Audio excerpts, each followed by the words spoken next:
எனக்கு ஒரே கன்ஃபியூஷனா இருக்கு. சாலமன் தூங்காதன்றான். ஏசுநாதர் சொல்றார், நான் சொல்றேன் தூங்குடான்றார். ஐயா அவர் சாலமன், நான் சாலமனை பார்க்கலும் பெரியவர்.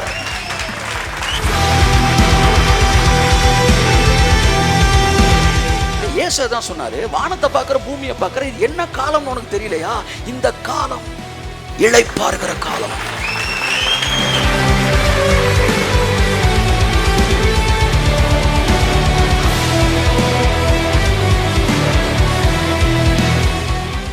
உழைச்சு சாப்பிடு, ஞானம் உள்ளது. அஸ்திபாரத்தை நல்லா போடு, ஞானம். ஏற்கனவே இருக்க கண்மலையில் அஸ்திபாரத்தை போடு, இது மகா ஞானம்.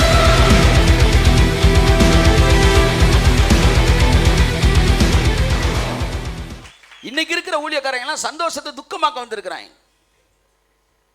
எல்லாம் அழு அழு. நான் அவன் சொல்ல எனக்கு வரல சார்ன்றான். வரல. இப்ப நீங்களா சிரிக்கிறீங்க, சிரின்னு எப்படி இருக்கும்? அப்புறம் அழு அழு. ஒருத்தர் ஒரு ஆன்லைன் போயிருக்கேன், நான் கூட்டு போயிருக்கிறேன், நான் கிளம்பி போயிட்டு இருக்கேன் அட்டன் பண்றதுக்கு. உள்ள பார்த்தா பயங்கர கூப்பாடு. சரி ஒரு 300 பேர் இருப்பாங்க போல. அப்புறம் உள்ள போனா 4 பேர் உட்காந்துருக்கிறாங்க. உட்காந்து ஓ ஆண்டவரேன்னு ஒருத்தன் அழுகிறான். நானும் கொஞ்ச நேரத்தில் எப்பா பெரிய குரூப் போல, நம்மலாம் வந்து ரொம்ப நானும் நமக்கெல்லாம் ஜெபிக்கிறப்ப சிரிப்பு வந்துரு மாதிரியா. இப்போ நின்று பார்த்துக்கிட்டு இருக்கிறேன். இவன் பெரிய போல ஆன்னு அழுதுட்டு இடையில இப்படி நிமிந்தார். பார்க்குறேன், கண்ணில் ஒரு சொட்டு கண்ணீர் இல்லைங்க. சித்தாண்டா மனுஷன், சிவாஜி கணேசன் தோத்தாண்டா வந்துட்டு. என்ன செய்யறான்? ஆரஞ்சு பழத்தை புளியிற மாதிரி கண்ணை புளியிறான். அது வரமாட்டேன். ஏசு நான் அப்படியே பார்க்குறேன், என்ன படி அழுகிறியா இல்லையா? டைம் ஆகுது, நான் போகணும். என்ன சொல்றேன்? என்னன்னா அண்ணால் அழுதாள், அழுக வந்துச்சு, அழுதா வராதுன்னு என்ன சார் செய்யறது? இல்லை கண்ணீர் தான் அப்படின்னா கிளிசரின் போட்டு தான் அழுணும். நடக்கும். சினிமா நடிகையெல்லாம் விட்டோம்னா பரலோகத்துக்கு வந்துடுவாங்க போல. ஆனால் உண்மை என்னன்னா, அழுக வந்து இன்னைக்கு ஊரில் 4 பேருக்கு சாதாரணமாக வருங்க. சிரிப்பு விசுவாசம் இருந்தால் மட்டும்தான் வரும். ஆமேன் ஆமேன். எவனுக்கு எதிர்காலத்தை பற்றி தைரியமும் நம்பிக்கையும் ஆமேன் நடக்குண்டா அப்படின்றான், அவனுக்கு தான் சிரிப்பு வரும். நீ எதை பைத்தியம் என்று நினைத்தாயோ அதுதான் ஞானம். எதை ஞானம் நினைச்சதான் பைத்தியம். மனுஷன் ஞானத்தில் மிகப்பெரிய ஞானம் தேவனுக்கு பைத்தியமாக இருக்கிறது. இது இப்படி கூட எடுத்துக்கலாம். மனுஷன் பெரிய ஞானம் எதுனா பைத்தியம் எதுவோ அதான்டா பெரிய ஞானம். அல்லது உனக்கு ஞானம் நினைக்கிறது எனக்கு பைத்தியம்டா. ஆவிக்குரிய இயேசுவை போய் வாழுங்கள்னா இயேசு மாதிரி நடிக்க ஆரம்பிச்சிட்டாங்க. இமிட்டேட்டை வந்து வேற மீனிங் எடுத்துட்டாங்க. லிவ் லைக் ஜீசஸ் அப்படின்றத இமிட்டேட் பண்ண ஆரம்பிச்சிட்டாங்க. இமிட்டேஷன் என்ன? அப்படியே தாடியை வளர்த்துட்டு அப்படி பிடிக்கிறதா? இல்லை, அது வந்து இயேசுவை போலவே. இயேசு வந்து உன்னை பார்க்கலன்னா விருப்பமே இல்லாமல் தான் பார்ப்பார், பார்க்க மாட்டார். நீ விருப்பத்தோடு பார்க்காம இருக்கிற. This is acting like. அது என்ன, அதை கூட நீங்கள் பாசிட்டிவாக எடுத்துக்கூடாது, நெகட்டிவான ஒரு சென்ஸு. சும்மா இயேசு மாதிரி நடிக்கிற மனிதர்கள் தொடங்கி விட்டார்கள். ஆனால் கிருபை என்ன செய்கிறது? வெளிப்புறத்தை சுத்தமாக்கவில்லை, உட்புறத்தை சுத்தமாக்குறது. ஸோ வந்து தேவனுடைய ராஜ்யம் வந்து சந்தோஷத்தை பற்றி சொல்கிறது. சீசர்கள் சந்தோஷத்தினால் நிறைந்தவர்களாய். ஒரு வசனம் அழகாக இருக்கு, ஊழியத்துக்கு அனுப்பணும்னா சீசரெல்லாம் போயிட்டு அப்படியே அழுது கண்ணீரோட டயர்டாக வரல. பாரம் எங்களை நெருக்குது சார், வரல. பைபிள் சொல்லி சீசர்கள் சந்தோஷத்தோடு திரும்பி வந்தார்கள். எங்கிருந்து அவன் ஏன் சினிமா பார்த்துட்டு வர மாதிரி அவன் ஊழியத்தை முடிச்சுட்டு வந்து சந்தோஷமாக வரான். அவனை பார்க்கும்போது கர்த்தர் பார்க்குறாரு. நல்லா கவனிங்களேன். அப்போ உண்மையான புதிய ஏற்பாட்டு ஊழியம் எப்படி இருக்கணும்? கையை தட்டு. ஊழியத்தை முடிச்சுட்டு போகும்போது போனோம். ஆமேன் ஆமேன் ஆமேன். இல்லை அவர் எழுதாரு, இவர் எழுதாரு அப்படின்னா நீங்கள்லாம் இப்படி சந்தோஷமா இல்லைன்னு நினச்சி எழுதாரு. பெரிய பெரிய ஊழியர்கள் டிஜிஎஸ் தினங்கள்லாம் சொல்கிறீங்களே, நீங்கள் இப்படிலாம் இருந்தீங்கன்னா அவர் அழுதுருக்க மாட்டார். நீங்கள் இப்படி இல்லாதனால தான் அவர் அழுதாரு. நகைப்பை குறித்தது என்ன செய்யும்? அது பைத்தியம் அப்படின்னா. ஆனால் புதிய ஏற்பாட்டில் சொல்லுது வந்து இயேசு வந்து பவுல் சொல்றார், எப்பொழுதும் சந்தோஷமா இருங்கள். திரும்ப சொல்றாரு, திரும்ப மைய முக்கிட்டு சந்தோஷமா இருங்கள் என்று மறுபடியும் சொல்லுகிறேன். அதுதான் அதை பைத்தியம்னு உலகம் சொல்லுது. ஆனால் அதுதான் சிலுவை குறித்த உபதேசம். அதுதான் புதிய ஏற்பாட்டு வாழ்க்கை. அது என்ன? பரிசுத்த தேவனுடைய ராஜ்யம் புசிப்பும் குடிப்பும் மட்டுமல்ல, அது பரிசுத்த ஆவியினால் உண்டாகும் சந்தோஷம். இன்னொரு இடத்துல விசுவாசத்தினால் உண்டாகும் சந்தோஷம். ஃபெய்த் இருந்தா சிரிப்பு இருக்கும். உங்கள்ட்ட விசுவாசம் இருக்கா இல்லையா நான் கண்டுபிடிக்க அவங்க மூஞ்ச பார்த்தே சொல்லிடுவேன், முகத்தை பார்த்து சொல்லிடுவேன். சார் விசுவாசத்தை நீங்க இருதயத்தை பார்க்கவே வேண்டாம், மொச பிடிக்கிற நாய் முகரையை பார்த்தா தெரிஞ்சிடும். அதனால் என் கூட்டத்துக்கு வரும்போது நீங்கள் சிரிக்க முடியாதுன்னா கூட சிரிச்ச மாதிரி அப்படி வந்துடணும் நீங்கள். ஏனென்றால் உங்களுக்கு விசுவாசம் இல்லை என்று கணிக்கப்படுவீர்கள். ஸோ சாலமன் சொன்னா நகைப்பு பைத்தியம்னா, இயேசு சொன்னார் சிலுவையை குறித்த உபதேசம். பவுல் சொன்னா அது கெட்டு போகிறவர்களுக்கு பைத்தியமாகத்தான் இருக்கும். ஆமேன் சொல்லுவோம். ஆமேன். உடனே என்ன செய்றார்? வானத்தின் கீழ் மனுபுத்திரர் உயிரோடு இருக்கும் நாளளவும் பெற்று அனுபவிக்கத்தக்கது இன்னதென்று அறியும் பொருட்டு. நல்லா கவனிங்க. அவன் ஏன் தெரியுமா பைத்தியத்தை படிக்க ஸ்டடி பண்றான். உண்மைக்கே மனுஷன் உயிரோடு இருக்கும்போது எதை அனுபவிக்கணும்? ஞானத்தை அனுபவிக்கணுமா, பைத்தியத்தை அனுபவிக்கணுமா? அந்த லைஃப் வாழணுமா, இந்த லைஃப் வாழணுமான்னு நான் கண்டுபிடிக்கணும்னு முடிவெடுத்தேன். அங்கதான் பிரசங்கி எழுதுறான். கையை தட்டுங்க சார். பிரசங்கி எழுதப்பட்டதன் நோக்கம், அவனுக்குள்ள ஒரு பெரிய ஒரு கேள்வி வருகிறது. ஒருத்தன் கஷ்டப்பட்டு புத்தி யுக்தியோடு பிரயாசப்படுகிறான். ஞானத்தை அவன் வெறுக்கிறதுக்கு 4 காரணம் சொல்றேன் நான். ஏன் ஞானத்து மேல அவனுக்கு ஒரு ஒப்பீனியனே குறைஞ்சு போச்சுன்னா ஒரு 4 காரணம். அதுல ஒண்ணு, ஒருவன் புத்தி யுக்தியோடு பிரயாசப்படுகிறான். ஆனா இன்னொருத்தன் அப்படி பிரயாசமே படாம இருக்கிற ஒருத்தனுக்கு அதை ஃப்ரீயா கொடுத்துட்டு போறான். ஏற்கனவே சொல்லிட்டேன், அரசியல் பேசக்கூடாதுன்னு முடிவு கொண்டுட்டேன். கொஞ்சம் கொஞ்சமாக தான் குறைக்க முடியும், டக்குன்னு குறைக்க முடியாது. அதனால் இப்போ நான் அரசியலில் காட்டுறேன்னா ஒரு ஆள் நல்லா பிளான் பண்ணி முடிவெடுத்து செஞ்சு கடைசியில் மூளையே இல்லாத 4 கழுதைகள்கிட்டே கொடுத்துட்டு போகிறேன். ஆனால் 10 கோடி பேர் அவன் கண்ட்ரோலுக்குள்ள என்ன செஞ்சிடறாங்க? இப்போ இவ்வளவு பிளான் பண்ணி ஒருத்தன் வாங்கினதில் அர்த்தம் இருக்கு. ஒன்றுமே பண்ணாமல் 16-31 பயிரியா பல்பு அப்படி சிரிச்ச மாதிரி இருந்தாங்க. அதை விடுங்க. வருஷம் ஃபுல்லாக 10th எக்ஸாம் முடிஞ்சு வருஷம் ஃபுல்லாக படித்தான் என் பயிலுக. நம்ம போய் ஒருத்தன் இருக்கேன், வாப்பா அவனை டிவியில் காமிச்சிடாத, பெரிய லெவலில் கேஸ் ஆயிரும், அவனை மட்டும் ஒதுக்கிற வாயா.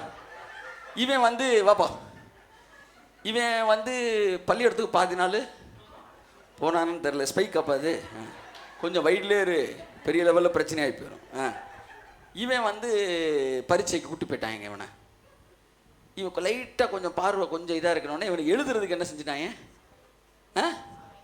ஒரு ஆள் ரெடி பண்ணிட்டாங்க. பொதுவாக என்ன சப்ஜெக்ட் எழுதுறானோ அந்த சப்ஜெக்ட் ஆள் என்ன செய்ய மாட்டாங்க, போட மாட்டாங்க. அப்போ இவனுக்கு சயின்ஸு மேத்ஸ் மட்டுமே வராது, மற்றெல்லாம் எழுதிடுவான். என்ன ஜானு மேக்ஸ் என்னடா பண்ண யோசிச்சுக்கிட்டு இருக்கும்போது ஒரு பிடி மாஸ்டர் போட்டாங்க. அவர் கேட்குற ஐரெண்டா எத்தனை? ஐரெண்டா அப்படின்ட்டான். ஒருத்தன் புக்தியோட பிரயாசப்பட்டு எழுதிக்கிட்டு இருக்கிறான். இவன் நீட்டாக உள்ள என்ட்ரை உட்காந்துருக்கான். உனக்கு கொஞ்ச நேரத்தில் சொல்லி இருங்கன்னு சொல்லி பக்கத்தில் பார்த்தா பக்கத்தில் இன்னொரு எக்ஸாம் இருந்தால் நீங்கள் எனக்கு மேத்ஸ் வாத்தியாரோன்னே இந்த தம்பிக்கு நீங்கள் எழுத முடியுமான்ட்டு. பிடி வாத்தியார் அங்கே போயிட்டு என்னடா மேத்ஸ் வாத்தியார் இங்கே வந்துட்டார். இவன் என்னமோ சொல்லிக்கிட்டு இருக்கான், அவர் எழுதிக்கிட்டே இருக்காரு.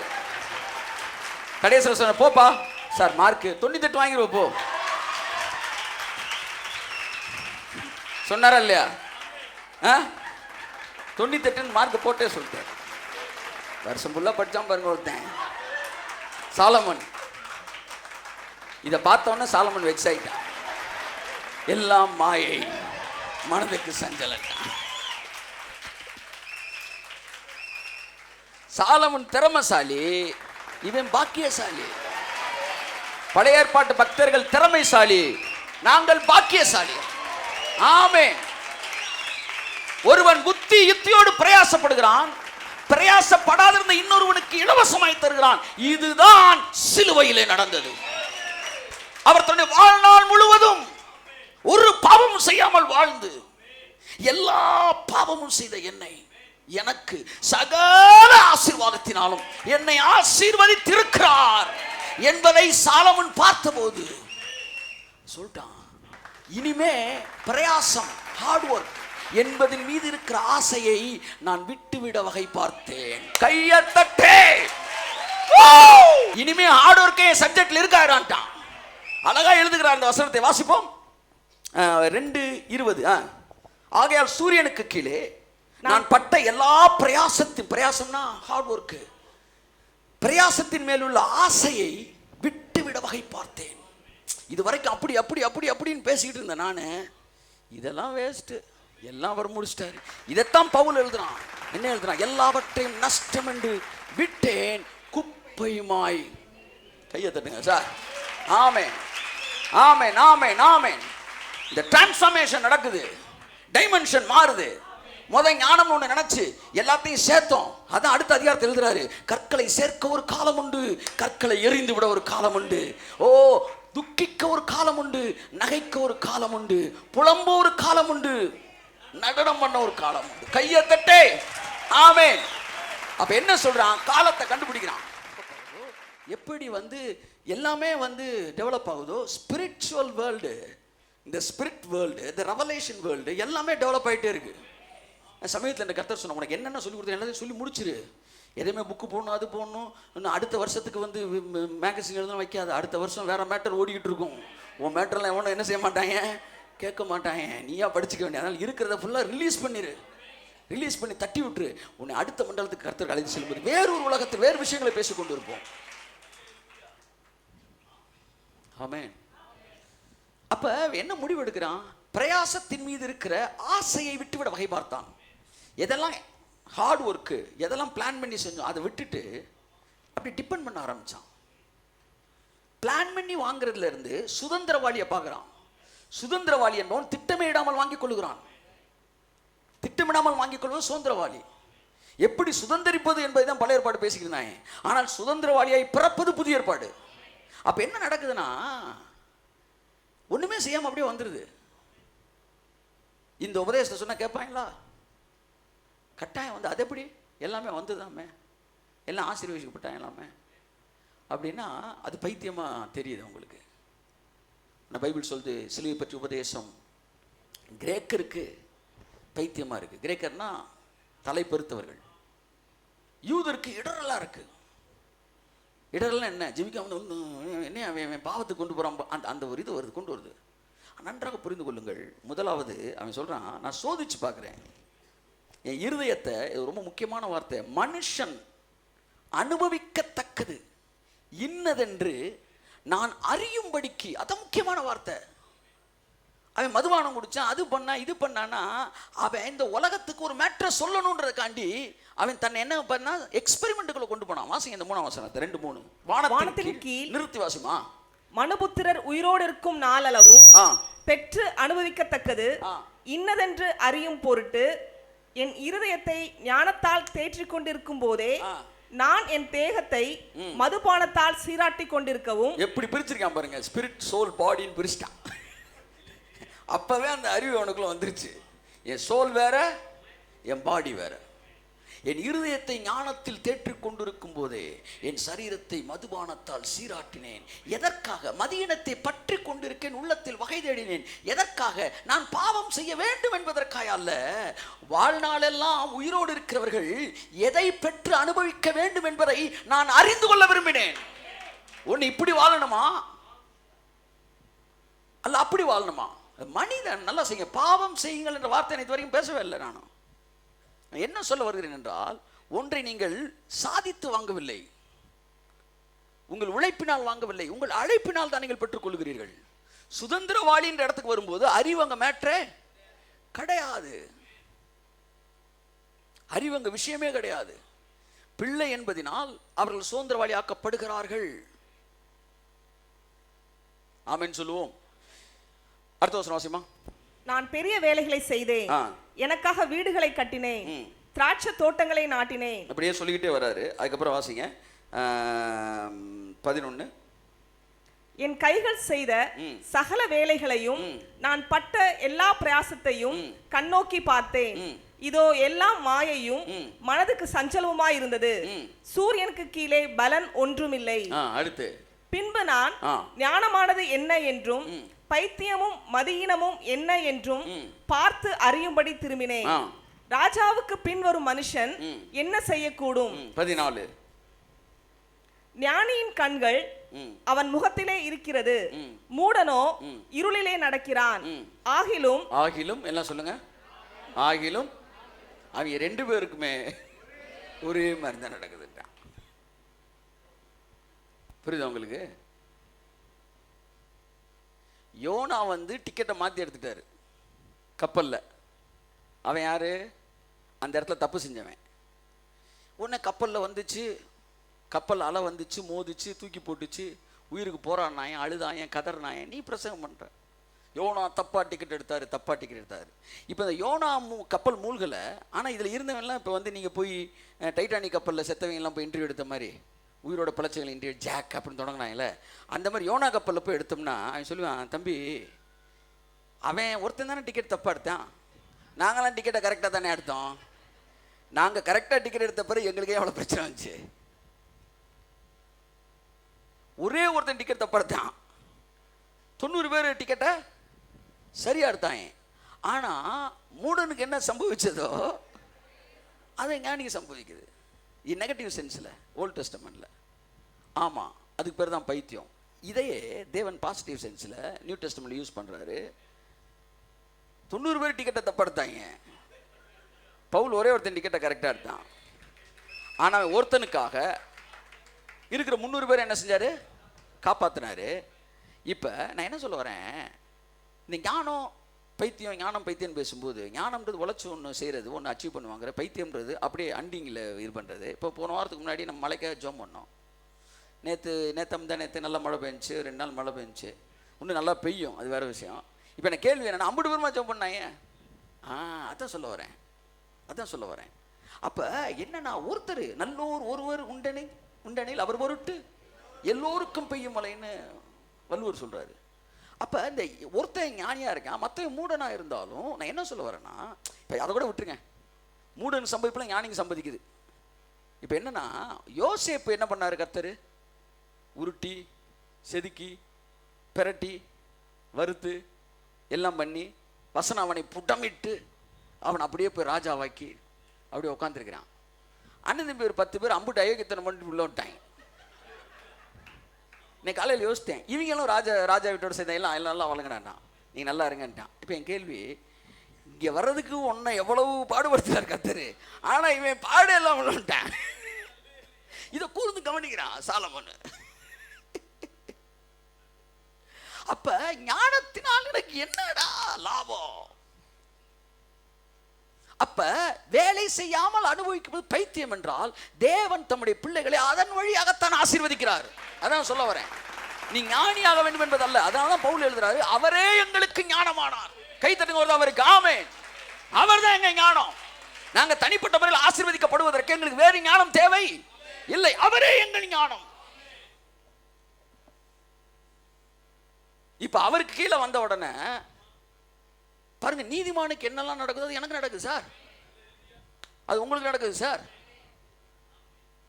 இதை பார்த்தப்பதான் அவன் மாயை அப்படின்ற இடத்துக்கு வரான். இந்த மாயைன்ற இடத்துக்கு சவுலும் வந்தான், இந்த மாயைன்ற இடத்துக்கு நானும் வந்தேன். மாயைன்ற கண்டுபிடிச்சிட்டீங்கன்னா உங்க எஃபர்ட் ஸ்பிரிச்சுவல் லைஃப்ல வந்து உங்களை மேல கொண்டு வரது நீங்கள் பட்ட பாடுகள் இவைகள் எல்லாம் ஒரு காலத்துல வந்து செஞ்சோம். ஆனா அது பெயிண்டிங் தான் அடிச்சிச்சு, மெஷின் என்ன செய்யல, மாத்தல. எங்கள் கிரியை பரிசுத்தமாக்கியது, எங்கள் கிரியை உண்மையாக்கவில்லை.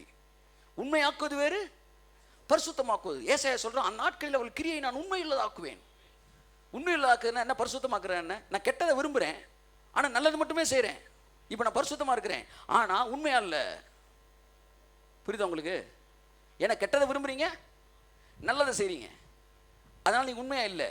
ஆனால் என்னைக்கு நீங்கள் நல்லதையே விரும்பி நல்லதையே செய்கிறீங்களோ அப்போதான் உங்கள் கிரியை உண்மையான கிரியை. இதைத்தான் வந்து பழைய ஏற்பாட்டில் கர்த்தர் சொல்ல, அவருடைய கிரியைகளை நான் நாட்களில் உண்மையுள்ள கிரியை மாற்றுவேன்.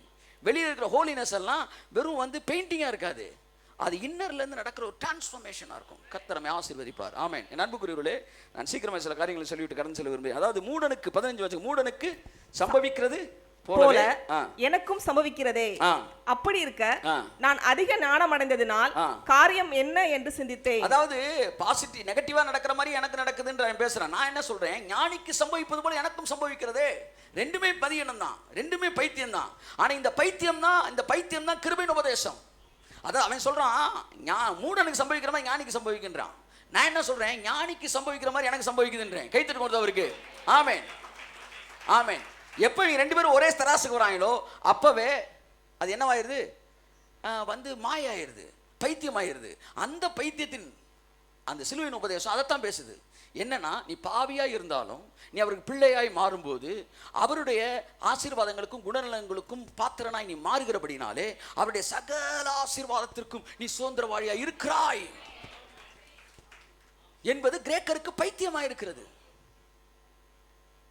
காரணம், அவர்கள் அன்பை அறியாதபடினால் அவர்களுக்கு ஞானம் என்னன்றது தெரியல. இவைகளின் அடிப்படையிலும் ஒன்று எழுதிக்கிட்டே வர்றார் சாலமோன். ஆனாலும் ஞானம் தான் முக்கியம், ஞானம் தான் முக்கியம், ஞானம் தான் முக்கியம். ஒரு சிலர் இருக்காங்க, உபவாசம் ரொம்ப முக்கியம், கிருபைகள் இதுதான் முக்கியம், அதை அப்படியே சைடில் கொண்டுட்டே வருவாங்க. அப்போ கர்த்தர் சொல்றாரு, ஞானம் முக்கியம். எதுக்கு திரும்ப ஞானம் முக்கியம்? பைத்தியம் தான் பெஸ்ட்டுன்னு கண்டுபிடிச்சில, அதுதான் ஞானம், அதுதான் ஞானம். என் அன்புக்குரியவர்களே, தேவன் தம்முடைய பிள்ளைகளை இந்த ரூட்ல ஆசீர்வதிக்க விரும்பல, இந்த ரூட்ல ஆசீர்வதிக்க விரும்புறாரு. ஆமென் சொல்லுங்க. ஒரு பெரிய பணக்காரன் தன் பணக்காரன் அவருக்கு அவ்வளோ ரிஸ்க் எடுக்கிறான். ஆனால் அவனுடைய பிள்ளை எந்த ரிஸ்க்குமே எடுக்காமல் ஆசீர்வதிக்கப்படுகிறான். இந்த சுதந்திரவாளி என்கிற இடத்தில் தான் கிருபை உங்களை ஆசீர்வதிக்கிறது.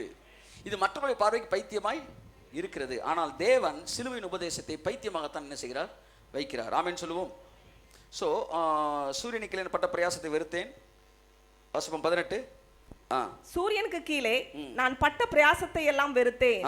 எனக்கு பின் வர பிரயாசத்தை எல்லாம் சொல்லுங்க. பிரயாசத்தை எல்லாம் சொல்லுங்க. எல்லாம் சொல்லுங்க. பிரயாசம்னா என்ன?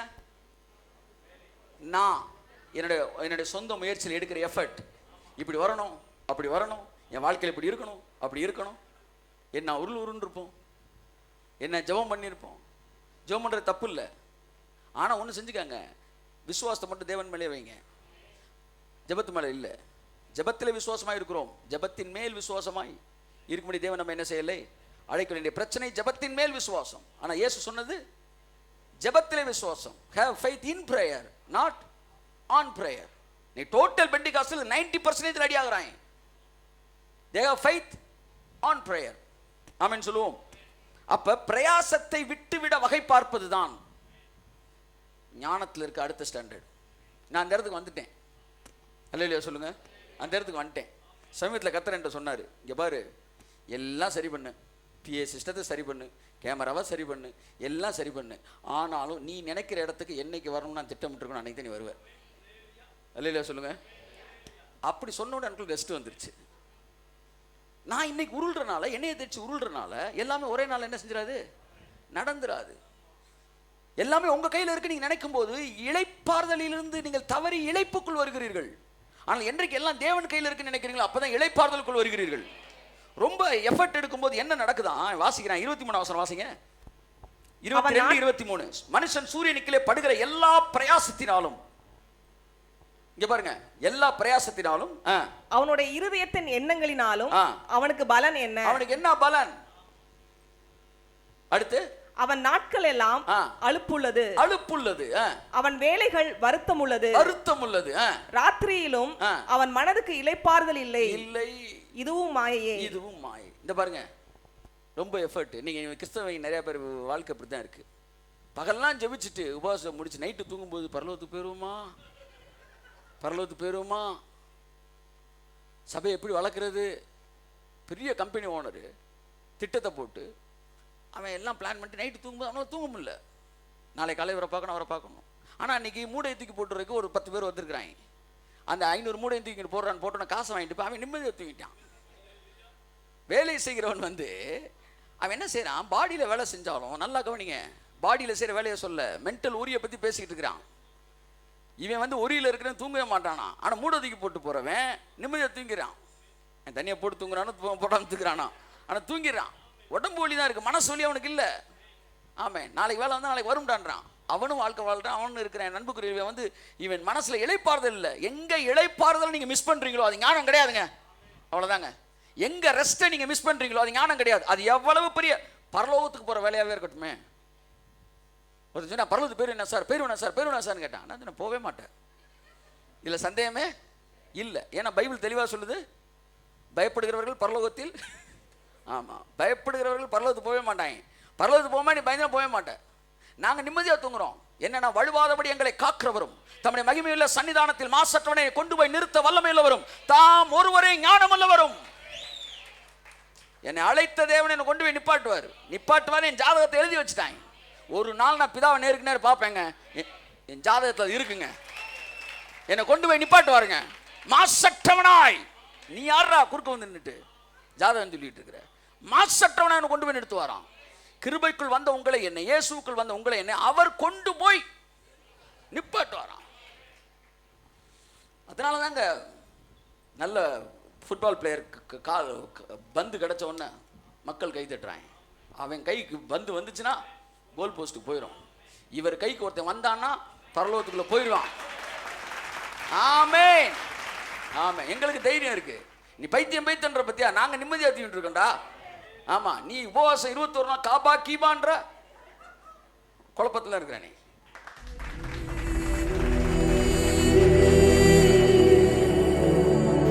மிகுந்த எதிர்பார்ப்புக்கிடையே நம்முடைய யாத்ராகமம் புத்தகத்தை குறித்த விளக்க உரை, அகத்தூண்டுதல்கள் 365 பெருமையுடன் வெளிப்படுத்தப்பட்டது. ஆமென்.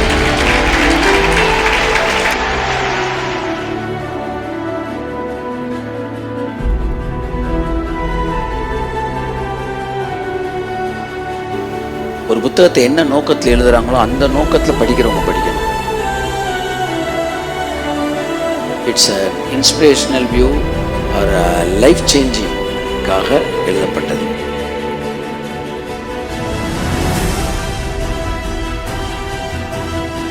இதில் ஆவிக்குரிய பார்வை, இறையியல் பார்வை, வாழ்வியல் பார்வை, வியாக்கியான பார்வை இதெல்லாம் வருது. ஆனால் ஃபண்டமெண்டல் என்னன்னா, ஒவ்வொரு பக்கமும் உங்கள் லைஃப்பை சேஞ்ச் பண்ணக்கூடியது. ஆமென். ஆகவே அந்த நோக்கத்தோடு படியுங்கள். It will mould your characters and it will bless your ministry.